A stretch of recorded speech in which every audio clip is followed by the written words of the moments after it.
Bom, agora a gente vai para mais uma entrevista via Skype ao vivo, dessa vez para a gente falar sobre como que o contribuinte pode ajudar aos fundos sociais. A gente vai então conversar nesse momento com a Adriana Araújo, que é vice-presidente de registro do Conselho Regional de Contabilidade. Bom dia para você, tudo bom, Adriana? Bom dia. Bom dia, Então, Adriana, há a possibilidade, né? O contribuinte, ele pode então fazer a doação de parte do imposto de renda dele para os fundos sociais. Primeiro explica o que são esses fundos sociais e como é que a gente pode fazer então essa doação. Primeiramente agradecer o convite, né? E dizer a vocês que os fundos da criança e do adolescente, o FIA, eles já vêm há algum tempo que a Receita Federal ela disponibiliza essa possibilidade de que o contribuinte venha a fazer uma doação para os fundos da infância e do adolescente durante o momento em que ele está fazendo a sua declaração de ajuste anual. Então, o Conselho Regional de Contabilidade, junto com o Conselho Federal, vem trabalhando nessa campanha, né, orientando os profissionais para que eles orientem os seus clientes para que façam essa doação. Então, até 3% do valor devido do imposto de renda, ele pode ser doado a alguma instituição aqui do estado ou de outros estados e municípios. E como que o contribuinte então pode fazer essa doação? De que forma? Durante a declaração de ajuste, se ele tem imposto devido, ele verifica qual seria o município que ele quer fazer essa doação. Aqui no estado hoje, nós temos, infelizmente, pouco mais de 30 municípios aptos a receber o fundo.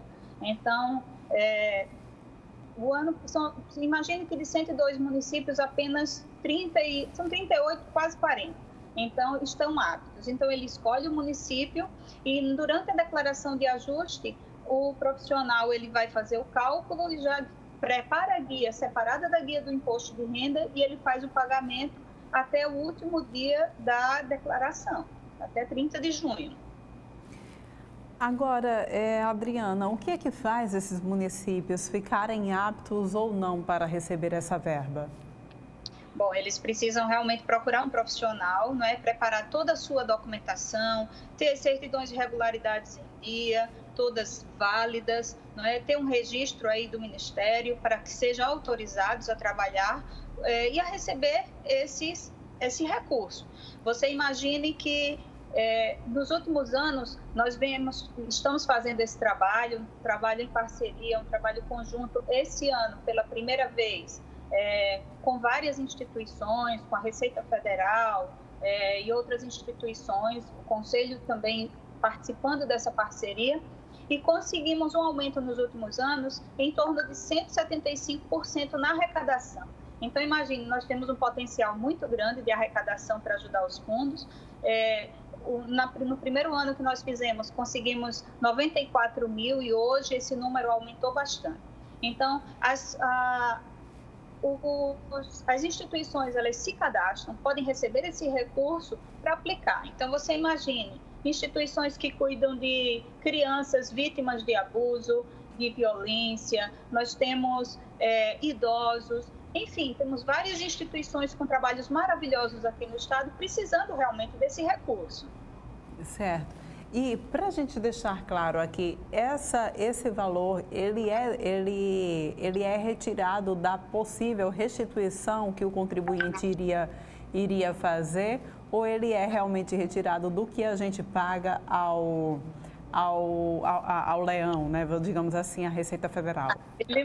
A ele mesmo. Então, em cima do imposto devido, né, você fez o cálculo e verificou qual é o valor devido. Em cima desse valor devido, é calculado 3% e é feita aí essa destinação, né? Inclusive, o nome do projeto da Receita Federal hoje é Destinar.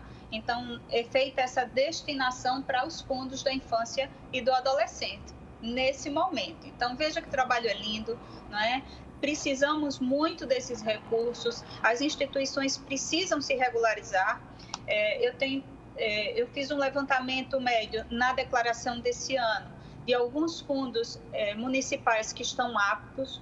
são poucos realmente, a exemplo de Maragogi, de Marechal, Arapiraca. Então, vejam, somente os maiores, os menores precisam realmente de ajuda de profissionais aptos para organizar sua documentação e deixá-los realmente aptos a receber o recurso, não é?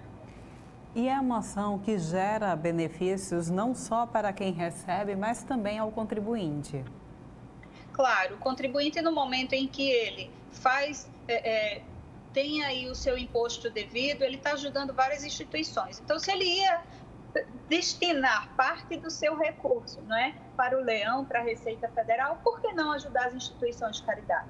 Então, imaginem idosos precisando de ajuda, crianças precisando de ajuda, precisando de material escolar, precisando de leite, precisando de roupas, atendimento psicológico. Então, nós temos várias instituições aqui no estado que já fazem esse tipo de trabalho e dependem basicamente desse recurso. O destino, o valor é até 3% ou até 6%? Ele é até 3% durante o momento em que está informando a declaração para o imposto de renda, tá? Se ele fizer essa doação fora desse momento, do momento de ajuste, digamos assim, esse valor ele aumenta sim até 6%. Só que no momento da declaração, o valor é até 3%. É fácil de fazer, Adriana? Não tem bicho de 7 cabeças, né? Não. No momento que ele estiver fazendo a declaração dele, o que é que ele precisa fazer? Ele vai clicar na aba, ele declarou todos os rendimentos, né? Todas as despesas, colocou as despesas dedutíveis, ele finalizou a declaração dele, o imposto de renda já está lá, o valor devido. O que é que ele vai fazer? Ele vai clicar em doações diretamente da declaração, chama ECA, tá? Ele clica no ECA e vai selecionar o fundo que ele quer. Se for um fundo nacional ou um fundo estadual ou municipal. Então, ele tem a possibilidade de doar para as 3 instâncias, seja federal, estadual ou municipal. E aí, sendo municipal, ele clica e vai abrir lá os municípios que estão aptos e ele clica no município cadastrado e já faz a doação dele, tá? Então, a partir do momento que ele clica, o sistema já gera o DARF, ele vai imprimir o DARF e precisa ser pago até o último dia da declaração, que esse ano foi prorrogado para 30 de junho. E a gente tem como fazer o acompanhamento depois dessa verba que a gente doou para esses fundos? Há como a gente fazer o acompanhamento se ela de fato foi destinado para esses fundos e está sendo utilizada com esse fim? Sim, a Receita Federal, ela divulga anualmente os valores que foram recebidos, não é? E os fundos municipais que receberam aquele recurso. E aí cabe a nós, enquanto profissionais, pessoas físicas, fazer esse controle social, não é? E lá no fundo que recebeu, fundo municipal lá de Craíbas, de Inhapi, chega lá no fundo e pede para ver, olha, quem foi que recebeu o recurso, quais foram as instituições que foram atendidas, quais foram os trabalhos realizados, e aí você tem os dois lados, você tem o controle social, que é feito por nós, contribuintes, e você tem aquele controle que é realmente feito pelas instâncias fiscalizadoras, entre elas o Ministério Público, as controladorias, as receitas, etc. É importante lembrar que a população, que o contribuinte, ele tem o direito e dever também de fazer também o seu papel enquanto agente fiscalizador nesse processo.